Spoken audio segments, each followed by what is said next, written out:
Okay, this is the point where you look at everything and you look at your bench and you go, oh my God, what did I do? So I've got it all tore apart. I've got to get it ready to put back together. So I think what I want to do first is get that cylinder honed up, get it cleaned up, ready for new rings. I tried to order just rings, couldn't find any.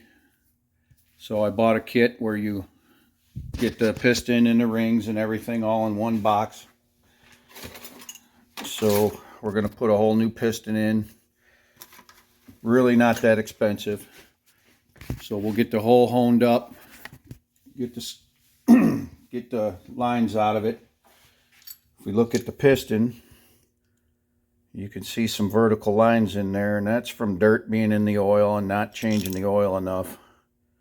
And it scratches everything up. Fortunately, with the iron bore, and you can see the dark line around the cylinder. That's the cast iron insert, and that does not get damaged half as much as a piston when there's dirt. So we're going to get all these parts cleaned up, fixed up, and ready for assembly. So we'll show you what I do and what's required as we go along.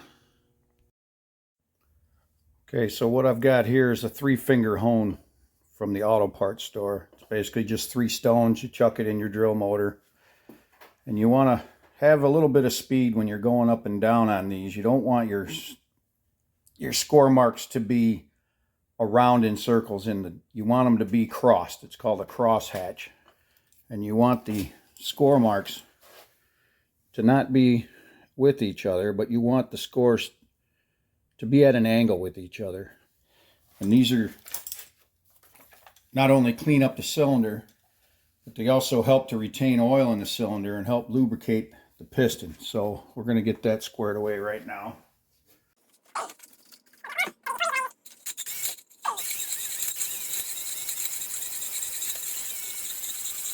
All right, now we can see the cylinders cleaned up, and you can see that the score marks are more of crossing each other. They're not in a radial pattern or straight around the cylinder. So that looks pretty good.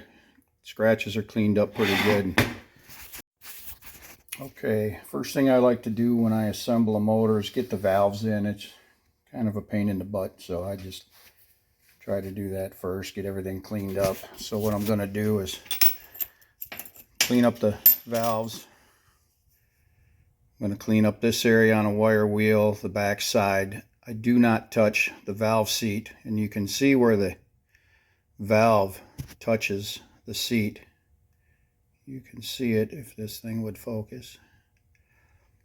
And that clean spot is one spot you do not want to touch with the wire wheel, not even a little. So if you do, you can always lap a valve in, but if you don't touch them and you leave them alone and just clean them up, you can put the valves right back in and not have to worry about them sealing. They will. So I'm going to get these all cleaned up, wire wheeled up, and ready to go in. Okay, now if you've mixed up the springs, you can tell they're both real close. But if you look at them real close, one of the springs is heavier. It's got a thicker wire. It's made out of a thicker wire, and it definitely is harder to squeeze. The heavier duty spring is the exhaust spring. So the heavy duty valve, or the heavy duty spring, goes with the smaller valve or the exhaust valve. So if you mixed them up, don't worry about it. Just look at them, give them a little squeeze, and you can tell which one is harder to squeeze. And the wire looks a little bigger. So if you mixed them up, no big deal. Keep your heavy duty spring with your exhaust valve and you'll be fine. Okay, so I'm going to be fiddling around with the engine, but here's what I'm doing. I'm going to take the spring and the cap, put it in with the key facing out. What I'm going to do is put it, while the valve is in the engine, I'm going to put the spring on the valve and then shove it forward so that it locks in that groove, and then let the pressure off the spring. That's all you have to do. They go in a lot easier than they come out. So that's what I'll be doing. Just a real light coat of grease, just a little taste. Don't want a big glob on there, just a little bit.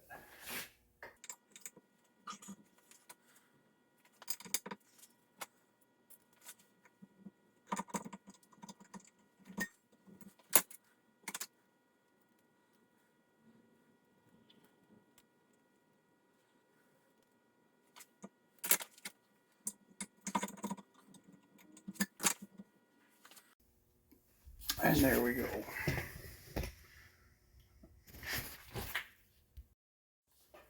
Okay, so the valves are in. Next thing I want to do is get my crank seals in so I can get ready to put my crankshaft in. So one of these goes in the block right here, and the other one goes in the side cover. So I'm just going to tap on them with a hammer, do a little radial tap, and get those in until they're flush with the block. And of course we want to do the side cover also.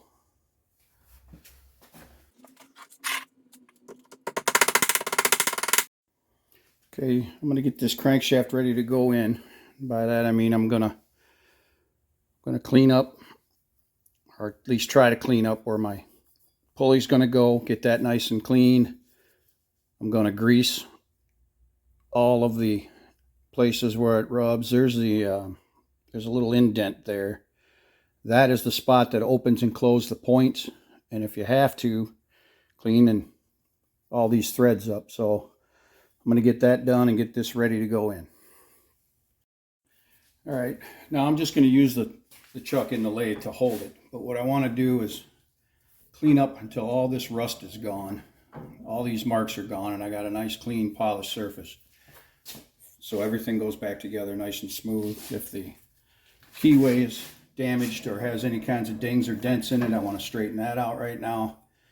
And maybe just make sure the key fits perfect before I put it in the engine. So let's get that done.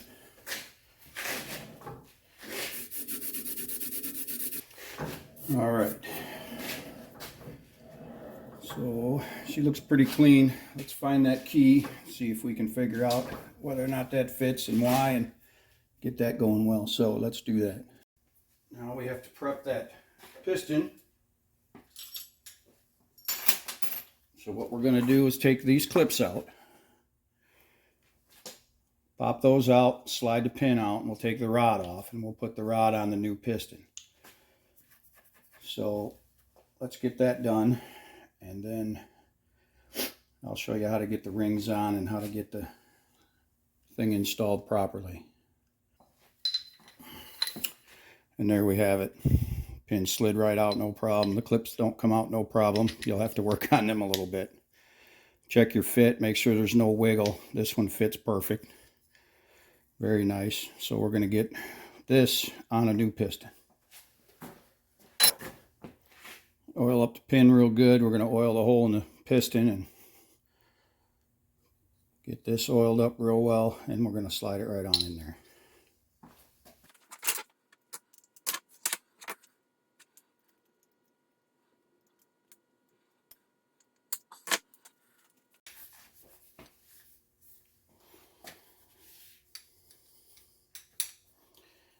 Okay, we got our piston together with a little bit of trouble, pain in the butt.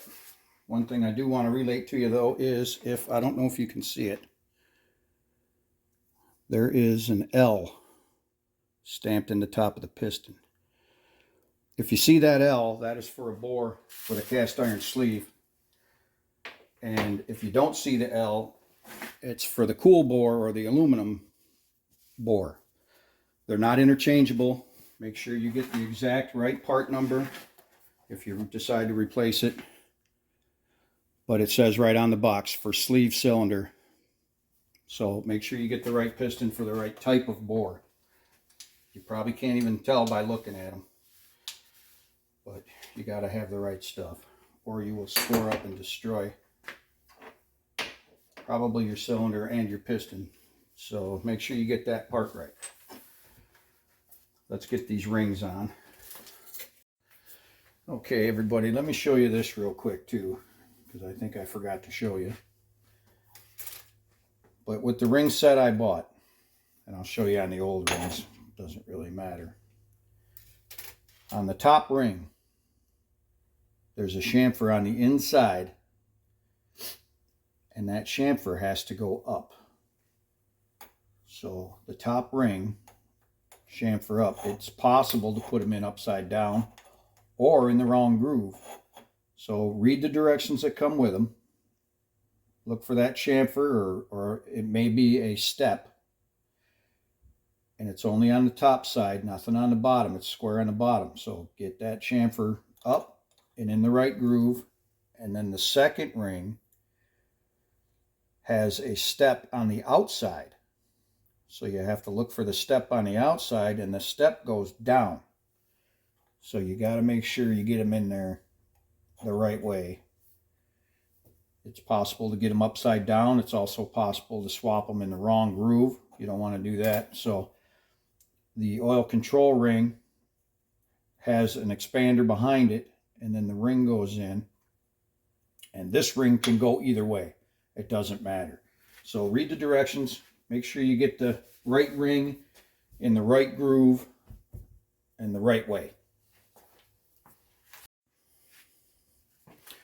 Okay. Lots of oil, lots of oil.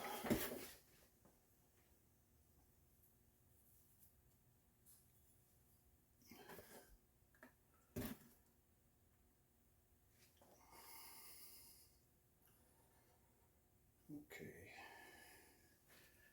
We've got oil on our seal. We don't want to damage the seal. And then we'll rotate as we push to make sure we get that seal to expand. And away we go.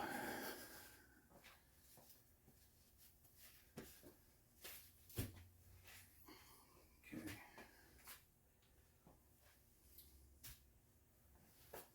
Now we have our rings on. We're going to get the ring compressor on there, and we'll get that installed. This opening in the rod goes this way. Don't put it on that way. Make sure you get it in there this way. Try to get it lined up as straight as you can, so you got less of a fight when it comes time to get that thing on that rod.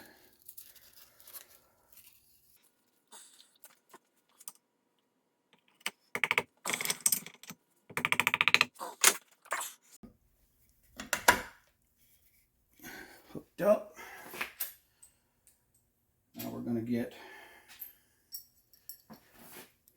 remember we got to get our clip on the right way, so we're going to have the clip, this cutout here, or this big piece that's only on one side. This is full-sided. This is kind of cut out. That cutout goes in the back.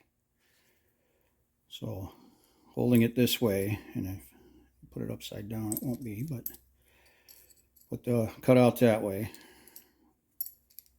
Put your bolt through. Slide your dipper underneath the rod.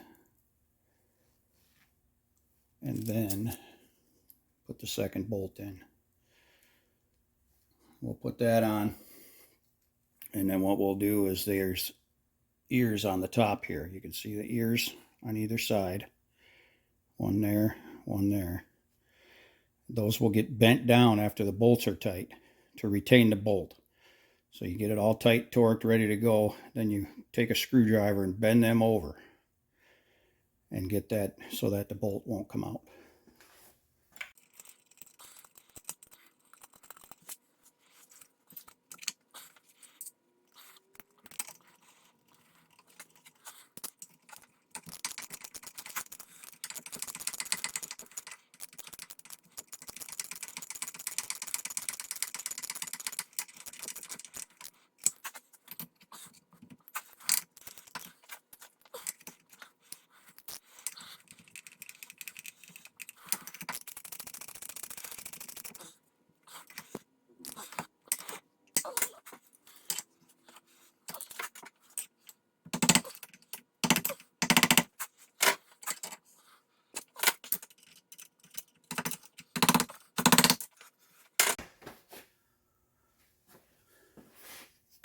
All right. Not easy to see, but all set. Everything's good. The clips are bent, all good to go, ready to rev up. All right, we'll clean up our cam followers. These little fellas here, you remember taking them out. They're up in the block. That's what opens the valves. So we got to get those fellas back in.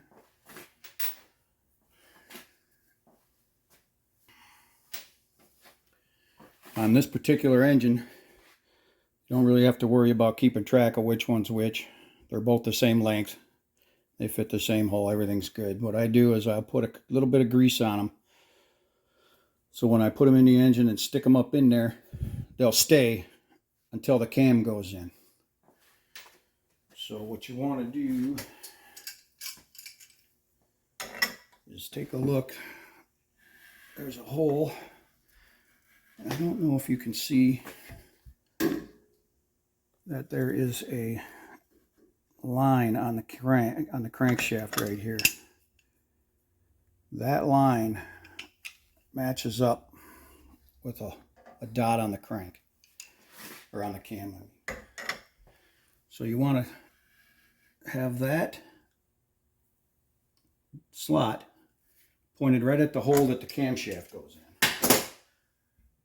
Then it'll be in a spot where you can slide the cam in and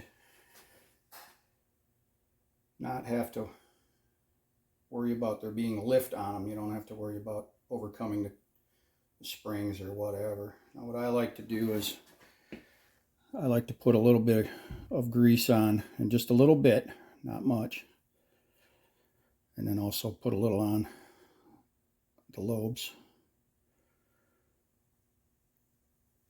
Get that ready.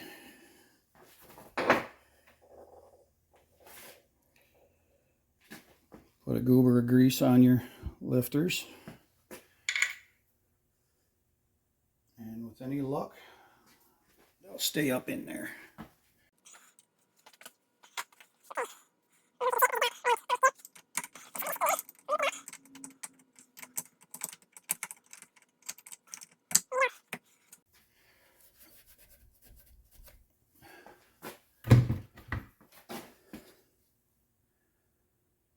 You can see the dot and the line. They have to be lined up. Didn't have to worry about the springs being in the way or anything like that if you get that thing right there. Okay, so now we want to check the end play, and that is how much the crankshaft is able to move in and out as the engine is running. So we want to make sure that that's not excessive, and if it is, we can correct it. So we'll put that on there. We'll put 3 bolts in it. I usually put these 2 and this one in there, these 3, and that will tighten the cover down enough to let me know whether or not we need to do anything.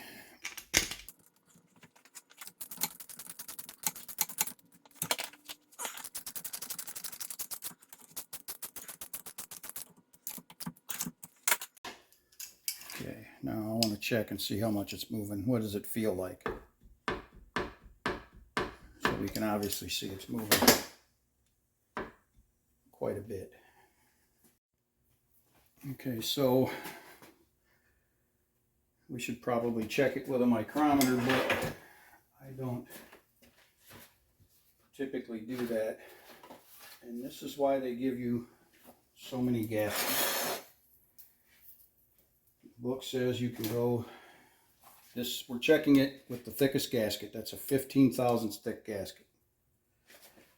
So if you look, now if it's more than 8 thousandths of an inch, you can put a thinner gasket on, and this one's only 6. But there's other gaskets in there that are 8 and 12, and you've got your choice.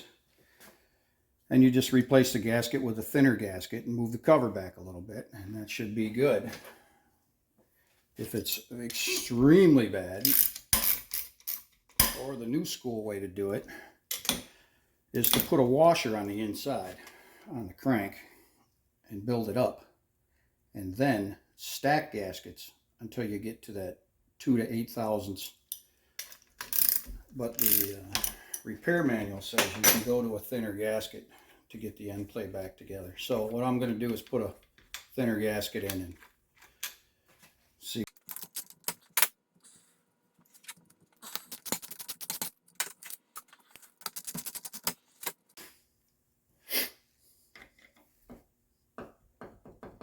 All right. Now it barely moves, just a hair, but it does move extremely freely with very little in and out. So that's the one we're going to go with. Now what I'm going to do is take the cover back off, clean everything up real well, and I'm going to put a coat of gasket maker on there with this gasket. And then I'll coat it on the inside of the cover so that it's double coated both sides of the gasket, and then after that we'll be putting that cover on for good. Okay, so now put sealant on the block. We put sealant on the cover. We used the thinner gasket that we tested to make sure that our end play is good. Now we're going to bolt it down. We're going to replace this Super Deluxe, whatever it is, thumb screw that whoever put it in there. And just remember, this position here will probably have the longer bolt because you're going to have your belt guard and a spacer there. So let's make sure that gets in the right spot. So I'm going to get these wire wheeled up. I found a replacement bolt. So we'll get that wire wheeled up, everything cleaned up and bolted together.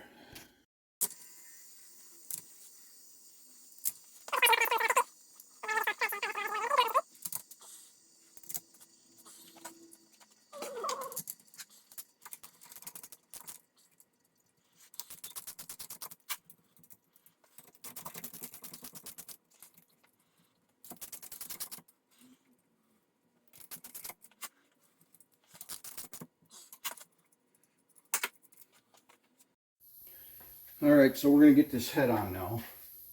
And the first thing we need to do, of course, is clean everything up. But place the gasket on there.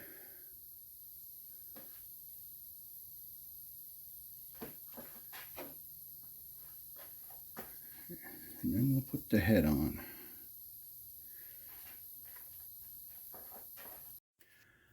Alright, so we got everything together. Points are in it. Now I'm just going to clean everything up, get some paint going. So we're going to call this part 1. And I'll make another video later, part 2. But everything's ready to go. Just got to do a little taping, get everything painted. I'll be sandblasting and cleaning and scrubbing for the next couple days. And then I'll get to with final assembly. So anyway, stand by and we'll see you later.